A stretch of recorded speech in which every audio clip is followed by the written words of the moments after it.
Ladies and gentlemen, that's now pretty much 7:30. It's very good to British summertime. It's very good to see you all. We have an Alan in the waiting room still, I see, who no doubt will join in. Oh, I can see Peter Bruin there, who I hope is well, and lots of other faces that I know and some that I don't, and that's great. So welcome everybody to the Arthur Conan Doyle Centre for the second of our Tuesday talks. It's 7:30 here. Joanne has very kindly jetted in virtually from Los Angeles, where it's not even lunchtime for her, but she seems very bright and breezy. And no doubt others of you are from other parts of the world. You're all most welcome. The invitation to Joanne from us, I think, went out because of her many books, because of her reputation as a channeler, and I suppose you'd say medium, and because of her energetic involvement in what I would say this opening of the world to spirit and to the other side and so on, that she's been doing for some years now, not too many. And I'm looking forward to this talk. She's going to talk about afterlives, the afterlives of some of notable people, which is quite an interesting thing. If you have questions and comments, as I'm sure you will have, please put them in the chat and I'll negotiate them with you and for Joanne afterwards. And maybe if they're very good questions, I might let you ask them yourselves. So you get the quality up, you know. I'm joking. So look, without more slightly tedious ado, Joanne, I'm very pleased to welcome you and I'm looking forward to this talk. Wow. Thank you so much, Lance. It's such an honor to be here. And thanks to everyone who's here today together with me. And thank you to everyone at the Sir Arthur Conan Doyle Center for the work that you do. I'm honored to be here. My name is Joanne Helfrich. I'm a writer and a channeler. My form of channeling is that I go into a light trance state and connect with non-physical energies who speak and write through me. These include Rose, a very wide energy. I started channeling in 2007. More recently, I've channeled people who have passed, many of whom are in my new book, which I'll talk about today and in part 2 on November 30th. So I hope you'll join us then also. And so thank you, everyone. And thanks also to my friend and colleague, Chris Johnson, who created this beautiful graphic that you see. Here's what I'll be talking about during this presentation: intent. I'll talk a lot about this core idea, intent, and the many ways it plays out. Intent is defined by Rose and other teachers and my physical colleagues as our soul's designed for fulfillment and expression. It's born in us. It's a natural extension of who we are and points towards developing our natural abilities and living with joy and purpose. I think Joseph Campbell would call this following one's bliss. I'll tell you about my background and the role of intent in it. I'll present an intent typology, which is very exciting. It helps people discover and live their intent. I'll talk about the role of intent in discovering my abilities and in the creation of my book, Afterlives, firsthand accounts of 20 notable people. And then finally, I'll share author accounts from the book on the role of intent in creating it. So this is me. Joanne, yes. Sorry. No worries. Would you like to share your slides? Oh, I'm so sorry. I totally forgot to do that. Thank you. That's okay. Let me see. We did a test and I thought it was still on. How do I be down the bottom. do that? Okay. Let's see here. I am so sorry. It's okay. Let me open that again. I'm sorry, Scott. I'm not seeing a place to do that. On the main Zoom window. There it is. Okay. You should see it. Go. All right. Okay, great. That's okay. I didn't show anything. Oh, except Chris's graphic. Can you see this now? Yes. Okay, great. So there's Chris's graphic, just so you see it. And there it is again. Okay. So this is me. And I'm about 5 years old here. I don't wear those rain hats anymore, but I do button my coat that way.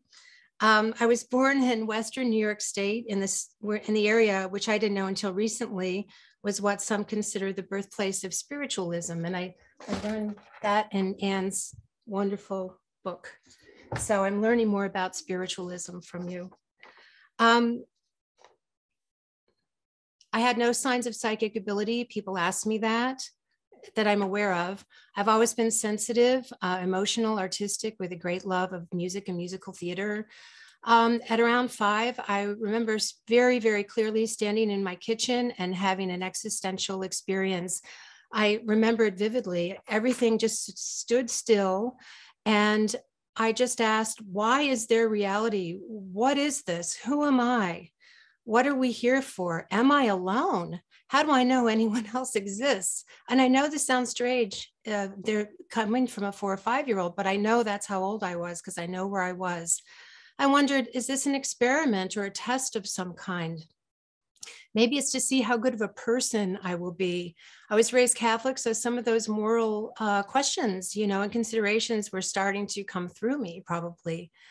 And of course, what's in that bag? I didn't discover this photograph again until recently, and it was very telling for me because as you'll find out about me, I've been very interested in the role of intent. And I realized that while what's in the bag what could have been anything, it really marks what my intent in life has been. Every Thursday at my kindergarten was show and tell day.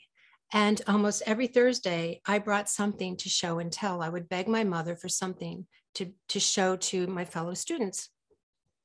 And I was terribly shy, but I practically begged her every Thursday to do show and tell.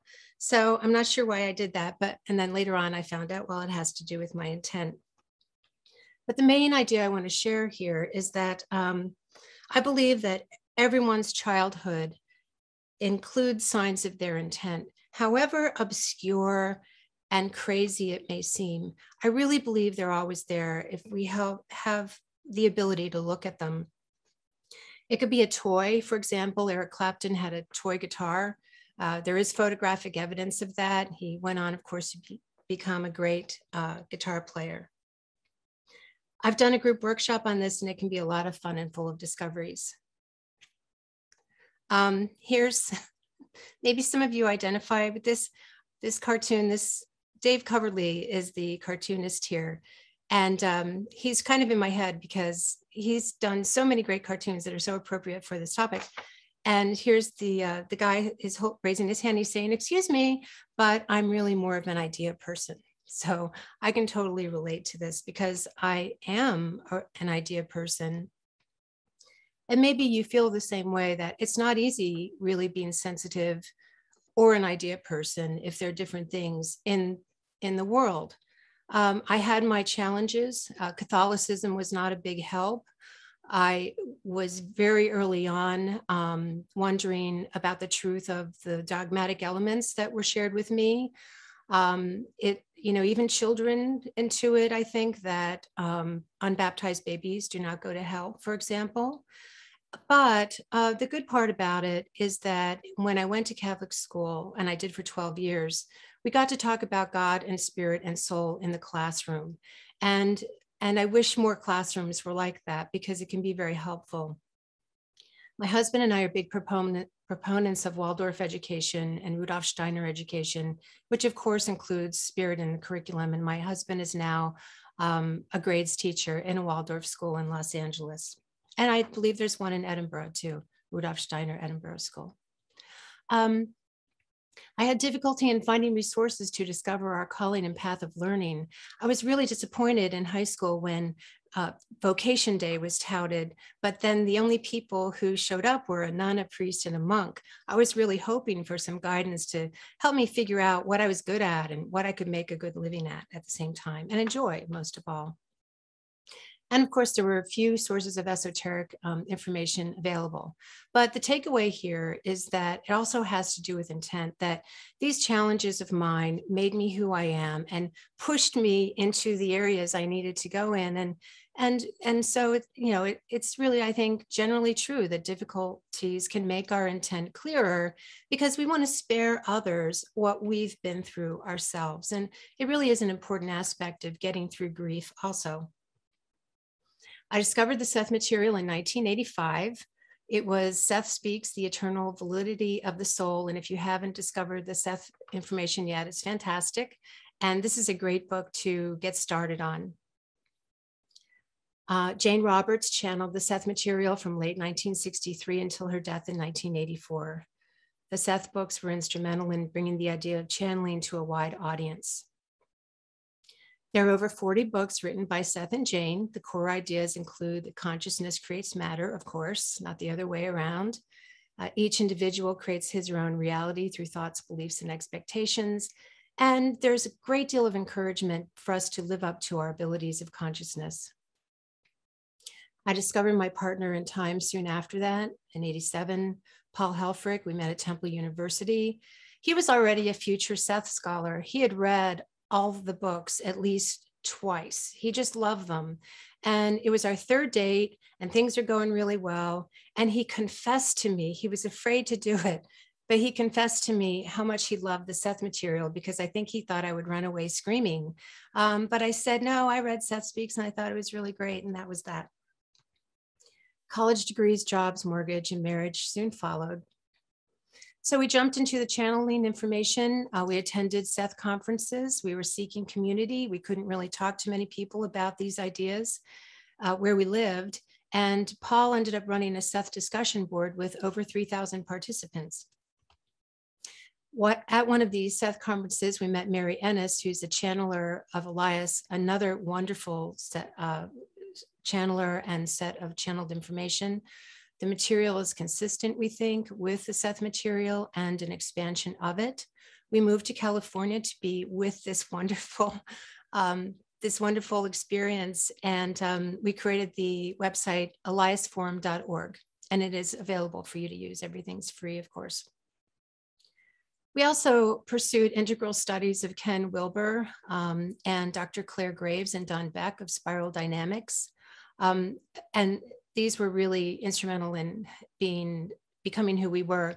If you haven't read Ken Wilber and you would like to have a great place to start, A Theory of Everything, and this version of it with this sort of red cover is a really great place to start.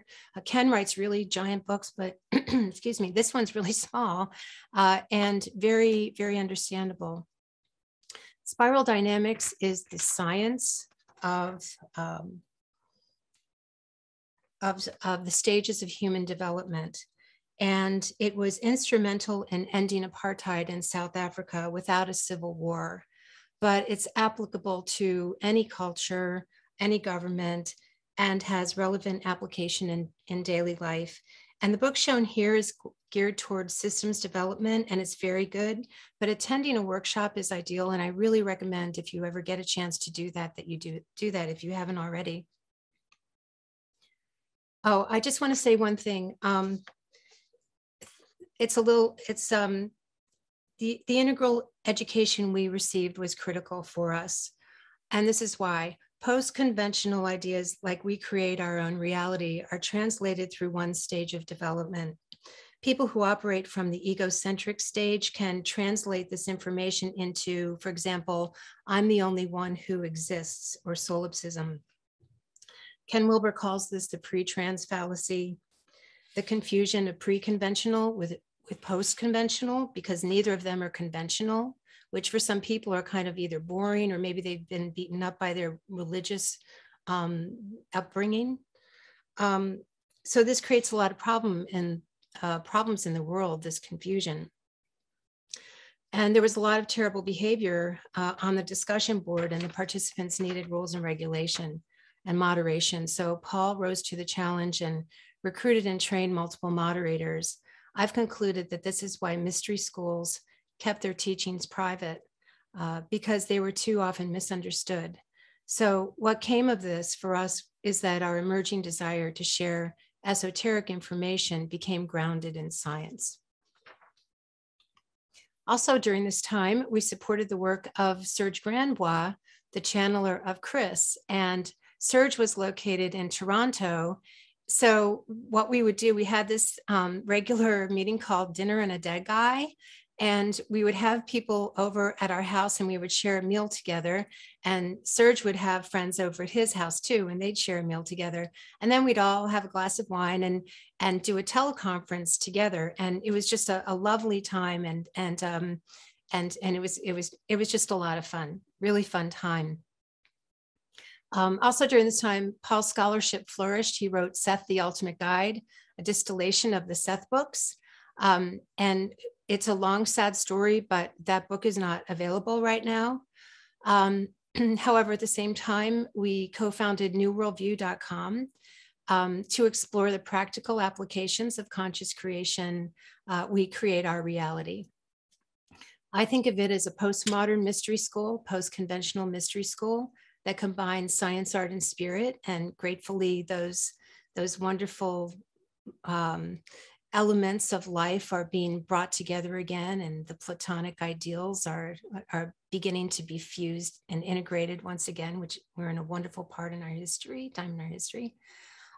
We partnered with longtime friend Chris Johnson, and if you don't know Chris Johnson yet, you really, really should. And we just have a wonderful partnership with Chris. And we did an online course called Seth Revealed, Unlock the Secrets of Conscious Creation, which is soon going to be available on demand in the coming days and weeks. I invite you to check it out. And from this time also, the most, I think, interesting thing for me was that a consistent intent typology emerged. Seth, now they may have existed before Seth, we don't know, we don't have the data. But Seth called them the families of consciousness in The Unknown Reality, Volume 2. Elias then called them essence families. Chris called them essence families also. All three channeled sources use the same unique names and descriptions, which I think is very noteworthy. I do know that Chris or Serge did read the Seth material, and it's possible that he was exposed to them, but I don't think that Mary, who channeled Elias, was. I think that was a pure transmission. At least that's our working assumption right now. There are 9 types. All of them are in us. Some are more prominent. And what this typology does is help us discover our intent, but they're not rigid. They aren't boxes to put people in. They're more like orienting generalizations to help us tune in sort of empathically and understand them intuitively so we know how they work, basically. And together they create an infinite spectrum of fulfillment with infinite individual variations, including the ways in which we channel. And so this was really a wonderful addition to the typology that Elias added. He gave us ways in which people channel, which I wouldn't share normally with most people, but I feel like in this group, you might find value to it. Elias also assigned colors to the families, and the colors help to intuit or dream elements. So if you spot, for example, a yellow traffic light and you set the intention to dream your sister's intent, you would be able to associate that with the intent. So it really was a very practical thing to do, but the colors otherwise really, they don't really mean anything. Really quickly through these, because I know they're not for everyone, and I don't want to load you down with too much information. But I do want you especially see the channeling methods. So, and there are no special order, none are better than another, and there's no hierarchy at all. So the first one I'll mention are the Borladim, and they're the nurturers. They promote healthy children and humans. They tend to be really great parents. Also, people who often are Borladim when they facilitate grown-ups in work situations and so on. Again, these kind of defy description, but I'm just giving you them in a nutshell. Their channeling methods, or the ways they give and take information, is through interaction with children and invisible playmates, according to Elias. And an example is Queen Victoria. She certainly had a lot of children. You can debate whether or not she was very nurturing towards them. I don't know, but she also was sort of a nurturing figure for her country. The Miliame, or the Rememberers, they are interested in mystical experience. They communicate with angels, animals, nature, wind, bones, elements. St. Francis Assisi is just a perfect example of the Miliame. The Gramata are the Formers. They synthesize elements to create something new. They tend to be inventors. They tend to be putterers too, as a matter of fact. Their channeling methods are, they connect with knowledge via dreams and inspiration. So you can think of a Tesla, for example. Another example is Albert Einstein. The ideas were floating around, but Albert Einstein really synthesized them and pulled them together. The Vold, or the Reformers, they shake up the status quo. It needs to be shaken up every now and then. They do a great job. The only channeling method that Elias gave for them was clairaudience. And that's the only place it appears with all of them. And I just find that so fascinating. And there's one obvious example, Joan of Arc, who was certainly had to have been bold. And she, of course, heard voices. The Ilda are the tellers. They're exchangers of information and ideas between people and cultures. They might be people in marketplaces, travelers. They might be ambassadors. When Seth delivered this information, he said a lot of times they were jesters and courtesans in the past. And so you can see, how a jester would be able to deliver information to the royals, hopefully without getting his head cut off, but he would, represent maybe what the common people were thinking, and they would not be able to do that. Courtesans also did behind the scenes kind of things. According to Elias, they correspond with interdimensional lifetimes, extraterrestrials, and imaginary beings, dragons and leprechauns, which he says are real. An example is Michael Palin. In addition to being a comic actor, he also had that travel show, and he would take people around. So I think he's a really great example. I was trying to choose some that people knew who they were. The Samari, or the speakers, they are interested in, it's hard to define any of them, but this one's especially difficult. They're interested in spiritual arts for social change. And if you're having trouble with any typology, including this one, you could very well be Sumari, because Sumari is not about being in a box. They're about staying out of the box, and they're about helping people out of the box. And their channeling methods, there's a lot of them. Spoken word, automatic writing, Ouija board, seances, astrology, tarot cards, psychic readings, crystal balls, and pendulums. Michelangelo is a great example. In addition to being a great artist, he instilled a sense of awe. And he also had been exposed to the Platonic ideals, which really suited him. The Tumult are the healers. They promote healing in others. They speak and listen to objects, vegetation, and the elements. Florence Nightingale is an obvious example. Tumult can often be hard to spot. They might be someone who's sweeping the building, for example, but may instill a sense of calm in people who are coming into the building, who might greet them, for example. They might be, say, a banker who's helping someone through a rough life transition by setting up an account in a divorcee's name, for example, or helping someone buy a house. The Zuli, or the Imagers, they're really easy to spot. Usually they are interested in physical body expressions. They channel through human and natural forms, whirling dervishes, dance, and sports. I think it was the sports people who may have coined the term being in the zone, and that's what made them excel at doing what they're doing. And I think they were talking about channeling. I think it's just as valid a means of channeling. In fact, we've appropriated that term, being in the zone, to sort of be in the channeling zone. So I think we might have our sports people to thank for that. And any great athlete or dancer is probably Zuli. And then the Sumafi teachers, they want to share knowledge with the least distortion. They're most interested in words. So the way that they want to get their words with least distortion is through spoken word and automatic writing. And Trahern, I think, might be Sumafi if you're here. And I hope you don't mind my mentioning you, but I'm reading your book, and you are just so meticulous in the way that you have signed up. You signed up your group, you were in banking, you had to choose the most trustworthy people, and then you did all that documentation. You wrote this wonderful book. So, so I thank you. And I think you're a great example of this, of the Sumafi. Also, Nicholas Copernicus comes to mind because he saw that this Earth-centered model of the solar system really wasn't working. He did the scientific method and communicated that very, very well so that everyone could understand that with least distortion. Intense or nuanced.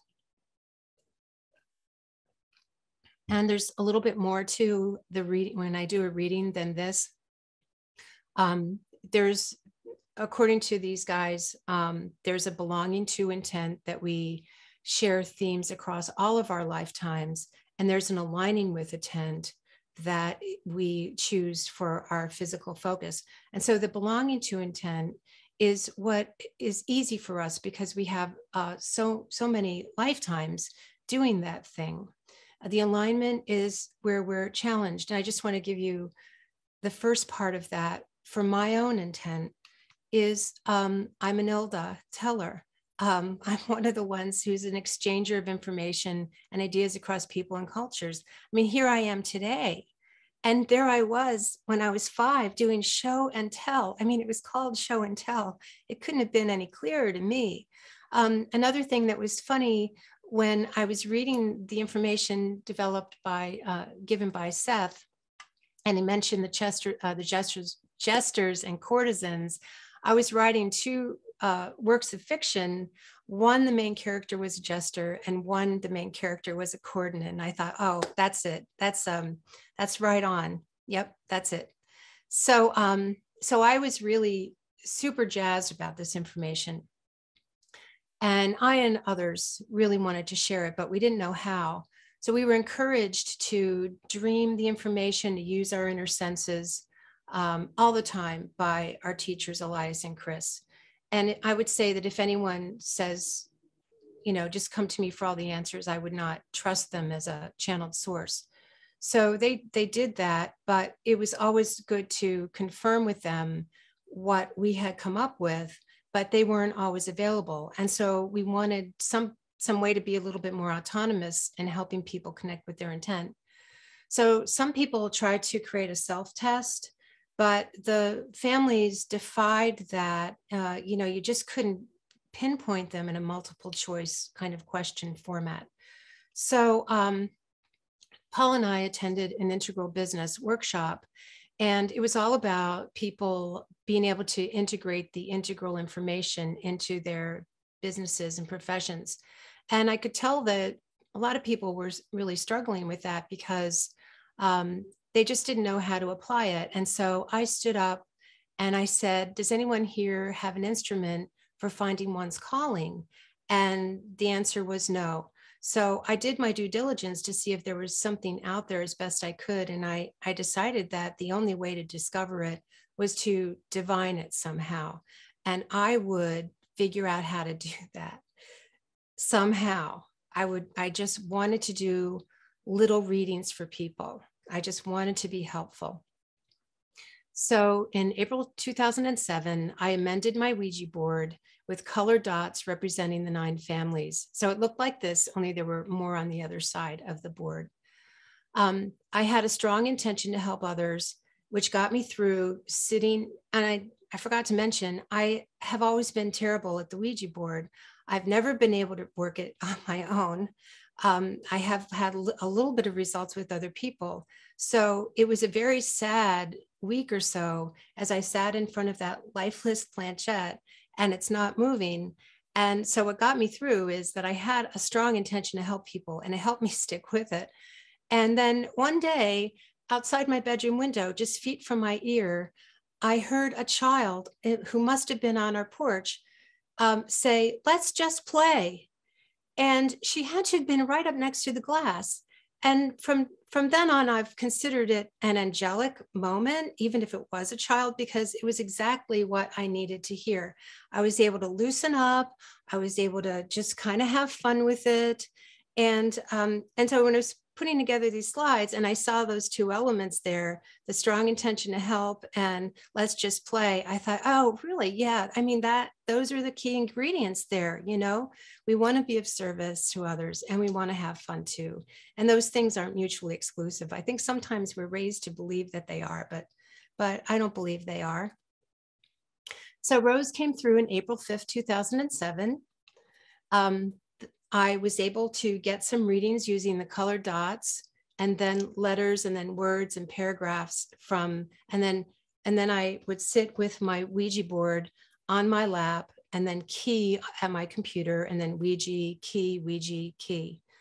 And then Rose convinced me to try auto typing.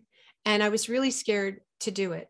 But she said, just put your hands on the keys the way you usually would, as if you've learned how to type, you know, sort of in school. You put your hands in the middle row there.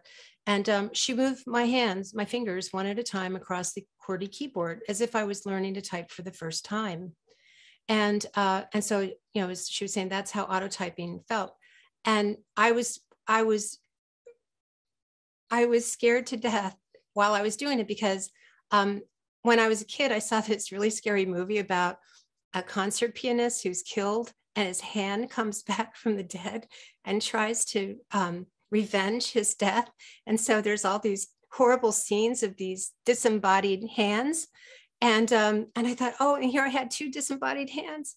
But I made my way through it because I trusted Rose.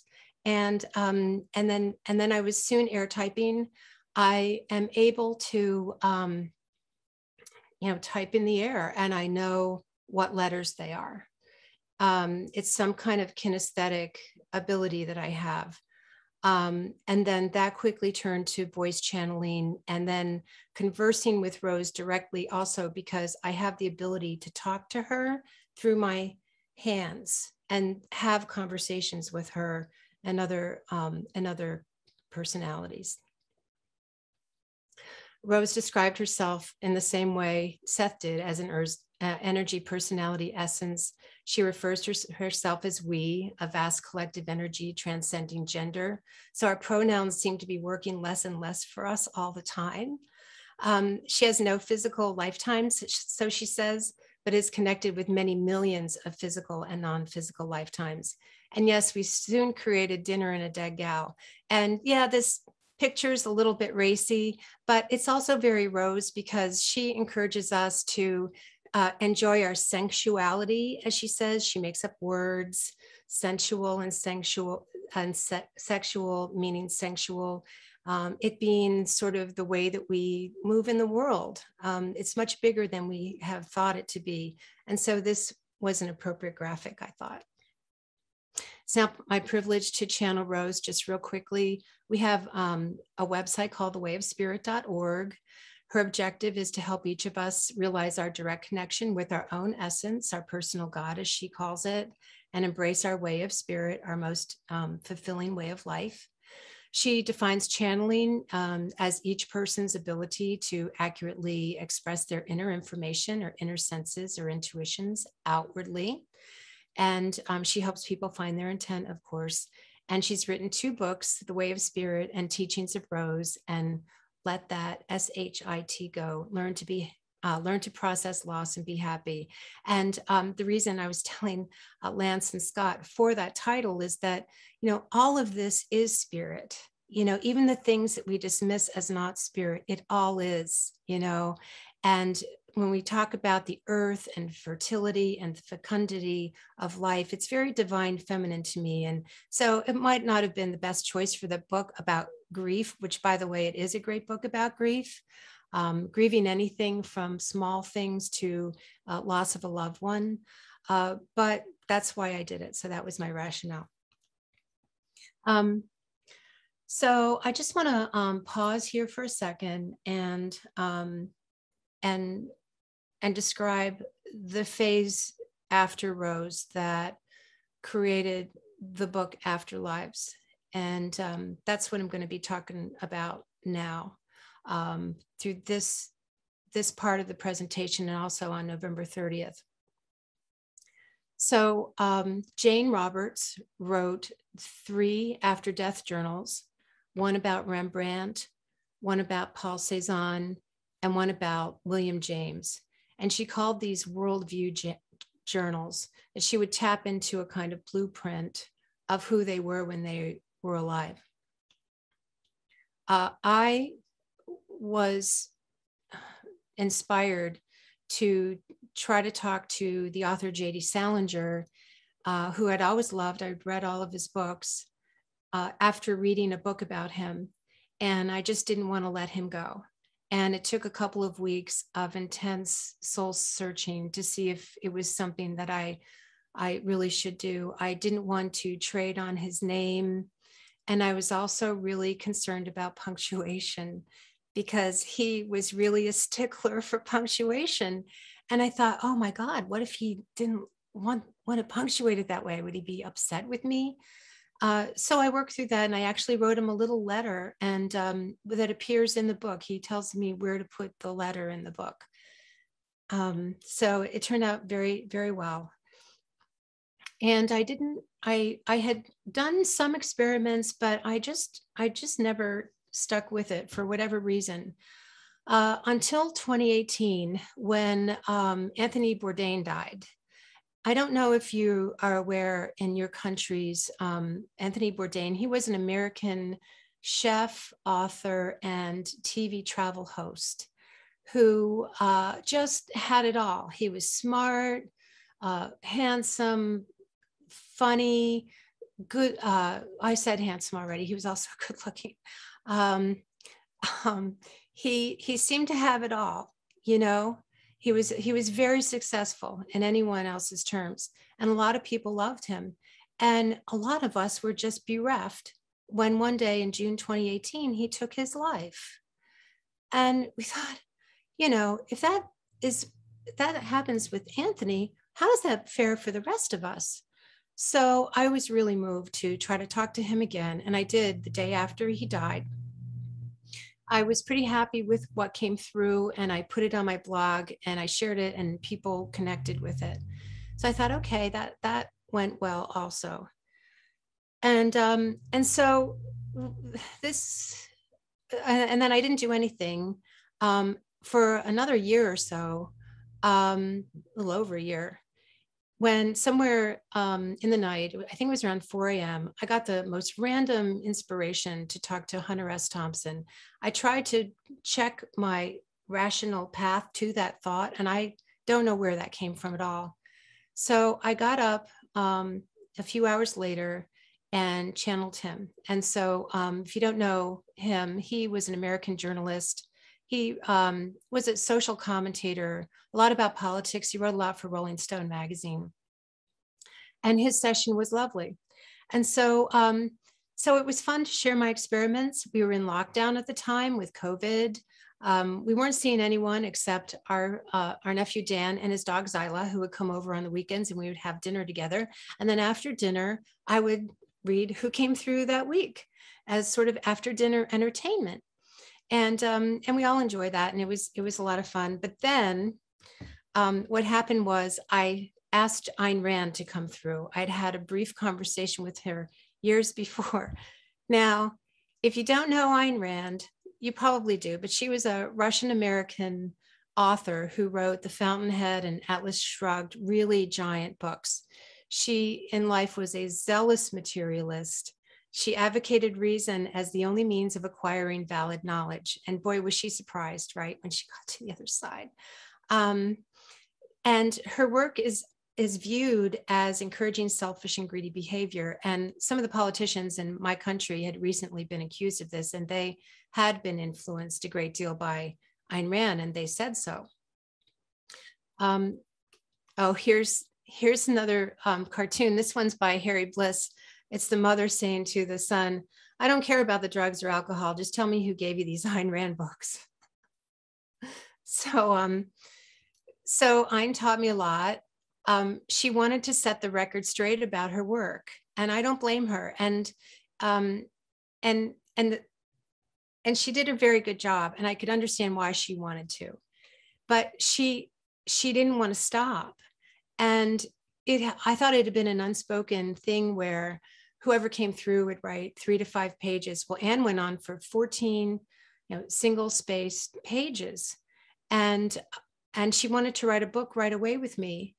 And so I got to the point where we sort of negotiated that I would put the whole thing in the book. But I said to her, maybe I misunderstood, but I thought there was some unspoken intention that you would only write a small bit. And she said, that was your intention, not mine. Mine was to look for other areas of expression. I thought, okay, that was a big lesson.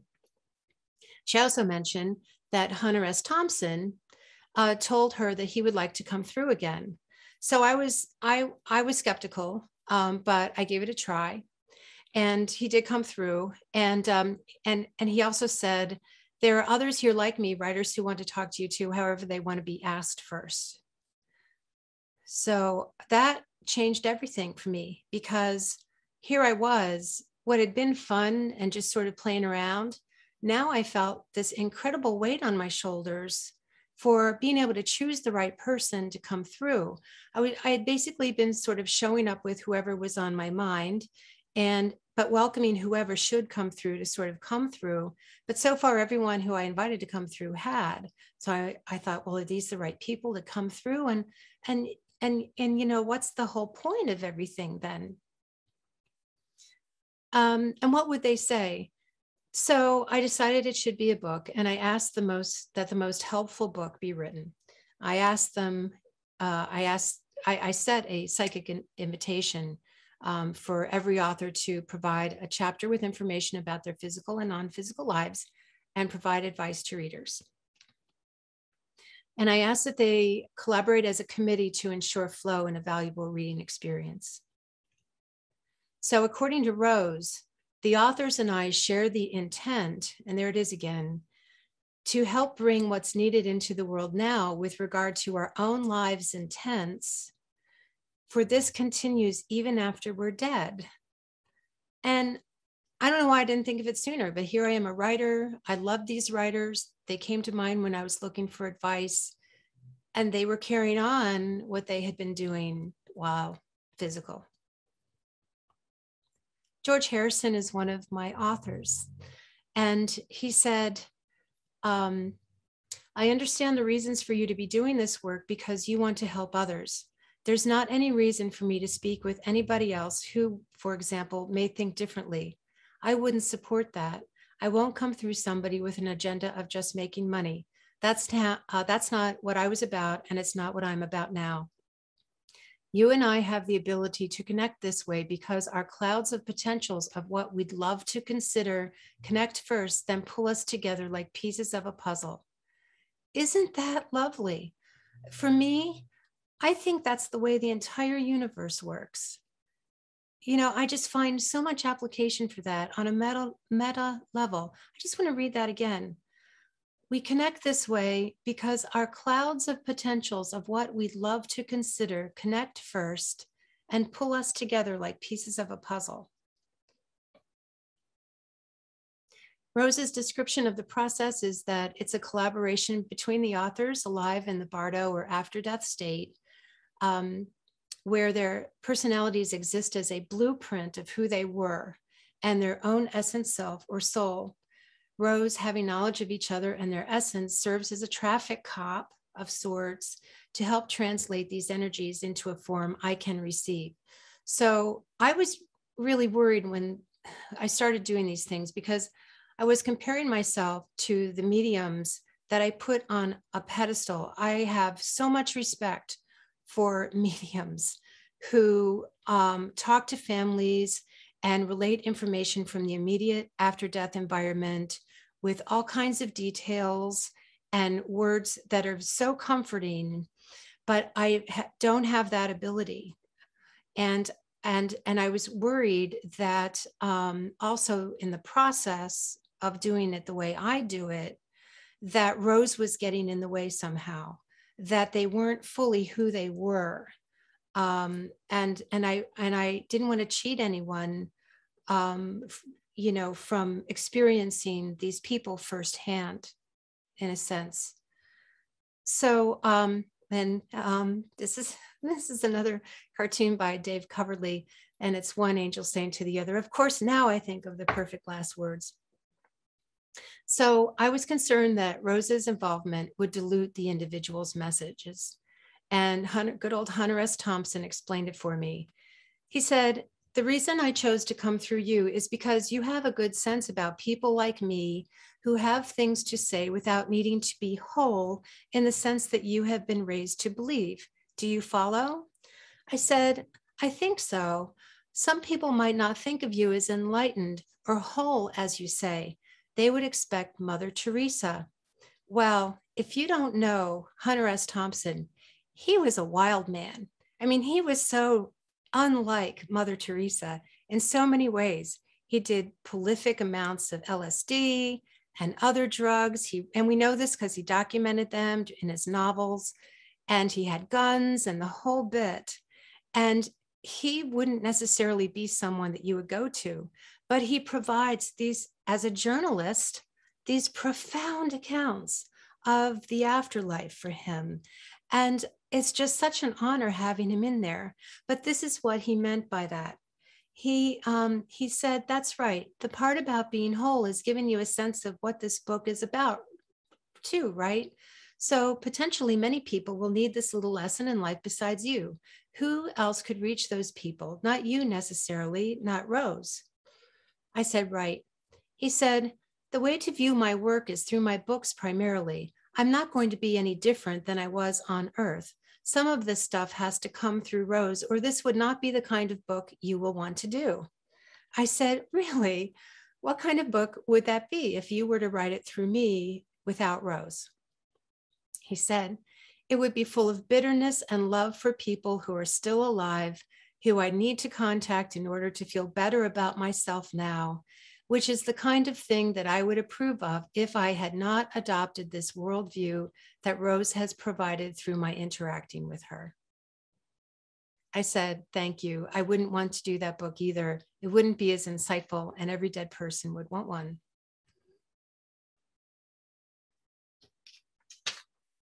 So here are the authors.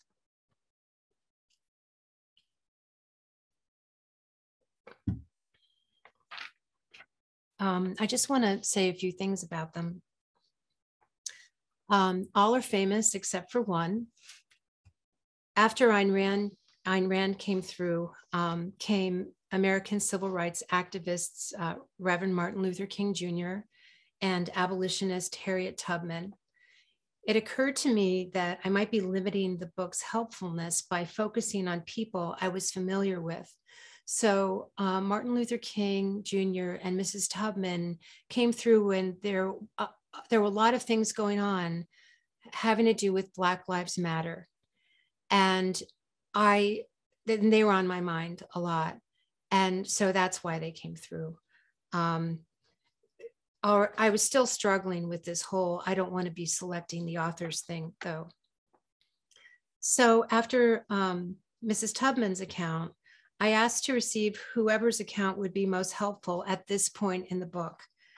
John Barron came through. He said he was born in Scotland in the 1500s and that he had captured and sold slaves.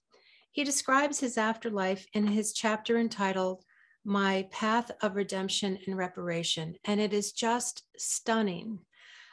He expresses his deep remorse for his actions. He talks about the process that he went through to realize painfully what a horrible person he had been, and then the steps he took to heal and to make reparations that involved other lifetimes that happened for him. So making reparations in other lifetimes, which is really, it sounds like karma. My version of karma, according to my teachers, and I think it makes a lot of sense, is that time is happening all at once on that level, and that our lifetimes are happening all at once. And so this story about John Barron being able to make reparations for his life in other lifetimes would carry, kind of weight with that kind of assumption, I guess. I'm not sure we'd ever be able to prove that. So he also said, he expressed gratitude for being able to come through. And it was just beautiful. He said, each soul needs a place to share their stories. So here was one story that no one may have ever thought to ask anybody. And there he was, and there we were, connected in these clouds of intent. 3 of the authors died by suicide. Anthony Bourdain, Hunter S. Thompson, and Robin Williams. All of them reported that they went as they were into the afterlife. So being dead wasn't a solution to their problems. And this is consistent with other teachers, but they had to work through their issues and were provided resources to do so. It's so important, and my takeaway from that is it's so important to work through our issues as a soul in process, that being dead, the physical death, doesn't prevent that. That's how important it is. And I hope that this will encourage people to work through their problems while physical and not take their lives.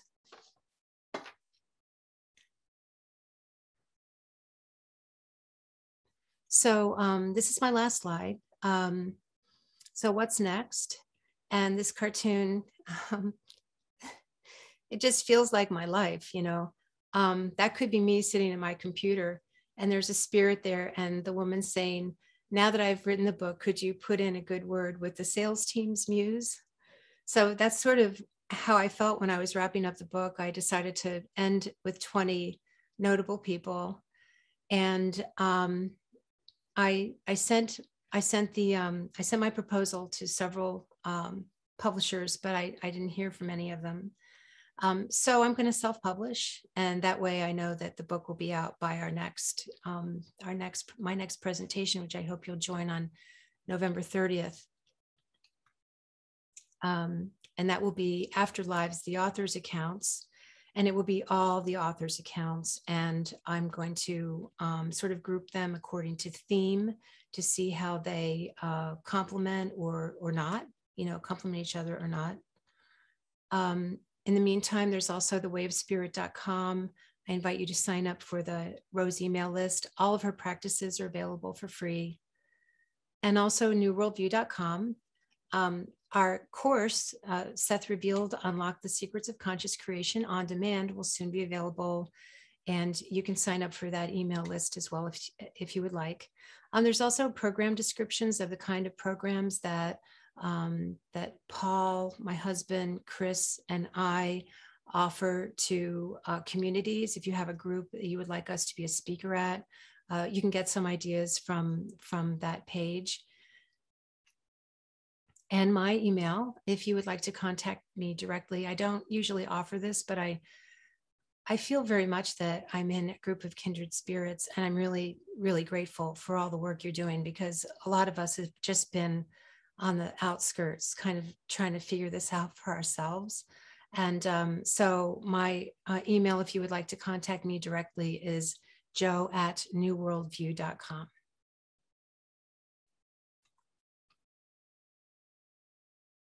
And that is it. And I'd be happy to answer any questions that you have.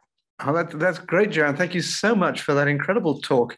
It's been so interesting listening to you, because it's really something quite different, that you're presenting. I mean, we know a lot, I think, here about mediumship and psychics and so on, and there's a great deal of material. But this moves it to a different plane, I think.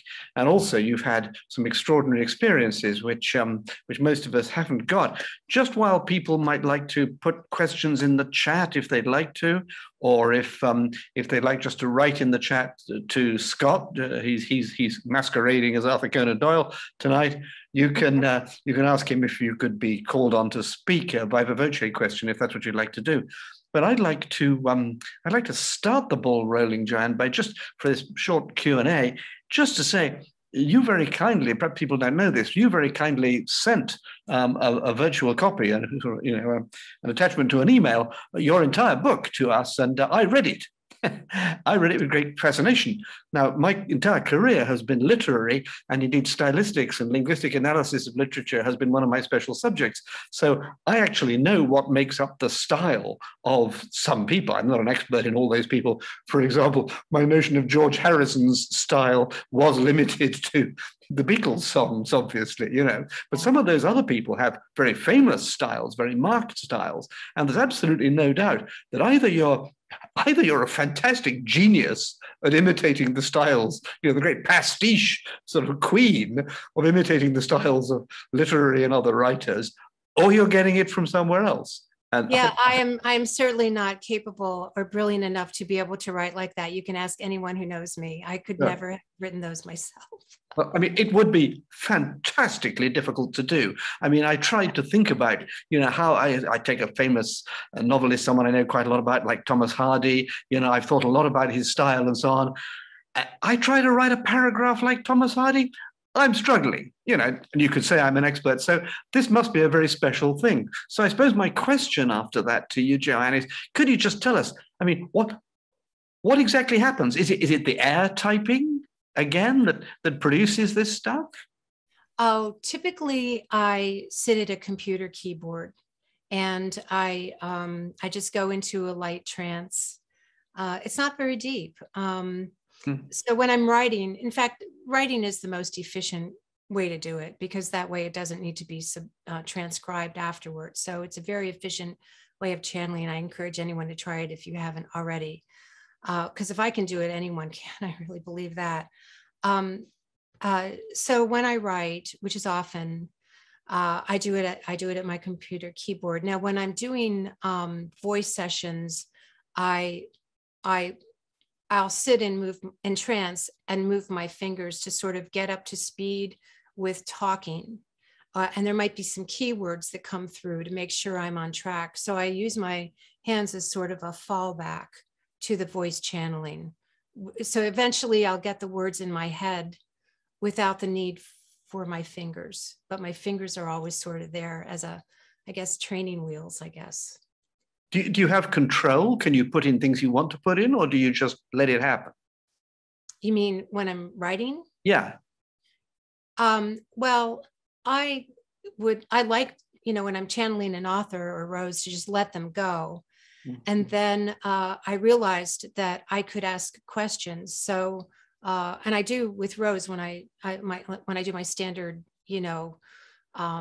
work with Rose, working through my own issues, for example, we'll go back and forth talking. I'll ask questions. And then, a few chapters into the book, I realized I could probably do that with the authors too. And so I did, I after they got done saying what they wanted to say, which I didn't want to interfere with, I would come back and sometimes days or weeks later and ask them questions, and then they would respond. So it's okay. Thank you. Yeah, but all with the keyboard. Yeah. I've got a question here from our old friend Suzanne Taylor. She's asking if you're familiar with a chap called Luis Gasparetto, and he had old master painters painting through him. I may say, as just to add a bit of support to that a chap I know in England, the most psychic man in Britain, the best healer, a man called Matthew Manning, as a teenager, he was producing perfect Albrecht Dürer drawings. Now, if you've ever seen an Albrecht Dürer drawing, you can't just sketch them out, man. I mean, the Dürer's rhinoceros, for example, was just reproduced, and he didn't have very much. So this Gasparetto is not the only one. What do you think about that? People paintings coming through. I think it's fantastic, and I think it's such a great example too of these many varieties of channeling. I mean, everyone can do it. It's just a matter of finding out how to do it and having maybe somebody there to help you figure that out and help you, a personal trainer, for example, to help you develop those abilities. I mean, the cartoonist who did those cartoons. He was definitely tuned in. He's, I mean, his cartoons are just brilliant. So yeah, that Gasparetto is someone I admire a great deal. I would love to be able to do that. But I admire him in the meantime until I'm able to do that. Could I just add that Suzanne, you'll remember this email address. I won't even have to spell it out to you. Oh. She's offering a little help with finding a publisher, and she is capital S Suzanne, Suzanne, at mightycompanions.org. And it seems to me that Mighty Companions could be a subtitle for what you talk about with your form of channeling. And that's absolutely. Thank you so much. I'll reach out to you, Suzanne. Thank you so much. And then we have Audrey Yardley, who has asked the question. Well, it's a comment really, but interested to hear your reply. This is the connection that we have a need for. This is what we want. And I think she's referring to what you do, to be able to share conversations with the afterworld and to more speedily facilitate the healing of leftover wounds. It's that last part that interests me. We need it, she says, and it'll help us heal our leftover wounds. Yes, I agree. And I can't wait to share more of the author's accounts, because they are so healing and they are so brilliant, and they are there to for us to divest ourselves of old ways of looking at things and old beliefs and ways to continue to change our world for the better. They're very inspiring. They're very inspiring. And so I think it's going to be healing. And, too, I'm sure everyone here has had the experience of just connecting so deeply with someone you're reading. And so, having the experience of reading these people really connects you with them too. And you feel into their presence. And so, and I so appreciate that comment that they're healing. So just even connecting with them is very healing, and has been for me anyway. Yes.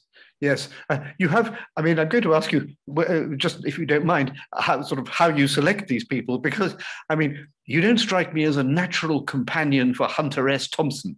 When I was young, I read Fear and Loathing in Las Vegas, as we all did, and it blew my mind, man. So how do you get on with him?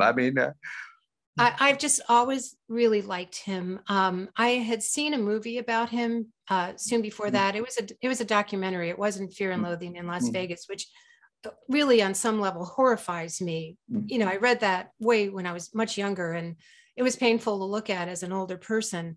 But I saw this documentary about him, and he just meant so well. He just meant so well. And I just connect. I don't know. I just really liked him. And why I got that intuition at 4 a.m. or whatever it was, he might have felt that he had a kindred spirit in me. Maybe, as he said, I had a feeling that you might pay attention to what I was saying, when someone else wouldn't, so I kind of, I had a crazy life, I had crazy times when I was in my teens and 20s too. So I can kind of understand that also, how someone would do that. And someone like Hunter S. Thompson, you seem to have implied this, but I'd like to hear you say it again. It's simply that he's still growing. He needed to do this because in wherever the other lives are, whether they're simultaneous or not, he still has things to do, which means that one of the messages from the book as globally is that people are still thinking and progressing on the other side in the various reincarnational or other ways that they can. Yes. That's not the traditional view of heaven, to put it crudely. No. And or the traditional view of hell, John Barron's account is hell, really, that horrible feeling that we have when we realize what suffering we've caused, and he caused a lot of suffering, and that was a hell of his own making in heaven, in his afterlife. But, we just have to do the work, I guess, that's something that we're just called on to do. And he did. And so, he evolved. And I think part of it too, it just, I really don't, I can't explain it, but I think part of it too is being able to identify with our greater self And so while John Barron still exists, just like our childhood selves still exist, and spiral dynamics will help with that too. But you know, those kind of jerk selves are in us too, and we rise above that, you know, and we try to get better. And and Rose talks a lot about identifying with our greater selves, you know, our personal gods, and emulating that behavior. And that's why she fosters that deep connection, so that we can more and more identify, you know, like nested Russian dolls, we can more and more identify with that greater self. And then all of our other selves are nested in all of it, you know. And but those expressions are important too, because, you know, I really believe that, you know, if you do believe in God, that and I do on some level, and God has so much experience, then what other experience is God going to have than the experience that God gets through our own experiences, right? For better or worse. So it's all part of the grand scheme of things that we've taken on here. Yes, okay, thank you. Chris Johnson, writing to everyone. Seth tells us that on physical death, the personality survives and continues to develop and evolve within our greater essence self. That's the very metaphor of the Russian dolls that you've been using, isn't it? Yes, thank you, Chris. Yeah, Chris, thank you so much. I love you for saying that. Will you love me if I say it too? No. I love you too, Lance, and everyone. I'm sure you do. Well, listen, I don't have any other questions. I would like to say that we're going to hear more about this, which is absolutely wonderful, because at the end of this series of 12 Tuesday talks on November the 30th, I think it is, Joanne's going to come back to us, by which time I hope other people besides myself will have been able to read her book. And of course, could I also say that Anne Traherne is thanking you for your accolades for her book, Arthur and Me, which is about the founding of the Arthur Conan Doyle Centre and some very extraordinary mediumship experiences. And Anne, who has been self-publishing, wishes you every success with yours. She looks forward to reading it. I can tell you, Anne, that it will be a great pleasure for you, and we look forward to that. So unless anybody else has anything else to say, we don't have to go any further. I've had a wonderful time. That'll do me. If it'll do you as well, all I can say is that next week we have our old friend Bernard Carr coming back, a man who was both president of the Society for Psychical Research and a professor of astrophysics, a top scientist and a top spiritual man, the very person that we really need to tell us more. The last talk he gave last year concerned various scientific approaches to spiritual aspects of this life, and he billed it as a talk in which he was also going to say something about the next life, and he ran out of time as he wanted to come back, and so the more important half of his talk perhaps will be given next Tuesday evening. So I look forward to seeing you all then. Apart from that, if anybody has anything else to say, please do, but if not, I would like to say thank you very much, Joanne. And although you won't be able to hear us, possibly be able to hear me, I would like everyone to say thank you to Joanne, and I look forward to seeing you next week, and we'll be in touch. Okay? Okay, thank you so much. Thank you very much indeed. And that's the end of our meeting. Thank you.